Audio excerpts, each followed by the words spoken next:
ফুলবাড়িয়ায় মনোনয়ন নিয়ে বিএনপির উত্তাপ। ময়মনসিংহের ফুলবাড়িয়ায় বিএনপির মনোনয়নকে কেন্দ্র করে উত্তেজনা দেখা দিয়েছে। আক্তারুল আলম ফারুক মনোনয়ন পাওয়ার পর থেকেই তৃণমূল নেতাকর্মীদের মধ্যে অসন্তোষ বাড়তে শুরু করে। এমন মনোনয়ন ঘোষণার পরপরই উপজেলা জুড়ে শুরু হয় বিক্ষোভ। ফুলবাড়িয়ার রাজনৈতিক অঙ্গনে সবচেয়ে বেশি আলোচনায় রয়েছেন দুটি নাম, সাবেক ছাত্রনেতা আব্দুল করিম সরকার ও উপজেলার প্রয়াত সাবেক এমপি ইঞ্জিনিয়ার শামসুদ্দিন আহমদের সুযোগ্য পুত্র তানভীর আহমেদ রানা। এই দুই নেতার সমর্থকরাই প্রথম থেকেই মনোনয়ন বাতিলের দাবিতে মাঠে নেমেছেন। তাদের দাবি, এই মনোনয়ন জনগণের ইচ্ছার বিরুদ্ধে দেওয়া হয়েছে, এটি বাতিল করতে হবে। উপজেলার বিভিন্ন স্থানে বিক্ষোভ মিছিল হচ্ছে।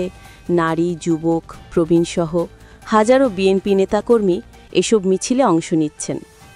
বিক্ষোভকারীরা অভিযোগ করেছেন, তৃণমূলের মতামত উপেক্ষা করে ব্যক্তিস্বার্থে মনোনয়ন দেওয়া হয়েছে। জনপ্রিয় নেতৃত্বকে সরিয়ে দিয়ে এমন সিদ্ধান্ত দলের ভবিষ্যতের জন্য ক্ষতিকর হতে পারে বলেও তারা মন্তব্য করছেন। বিক্ষোভকারীরা হুঁশিয়ারি দিয়ে বলেছেন, মনোনয়ন পরিবর্তন না হলে বৃহত্তর আন্দোলন গড়ে তোলা হবে।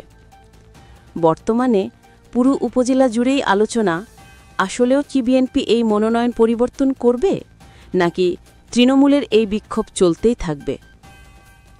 দৈনিক ফুলবাড়িয়া সংবাদ অনলাইন আপনাদের জন্য তুলে ধরছে ফুলবাড়িয়ার রাজনৈতিক পরিস্থিতির সর্বশেষ চিত্র।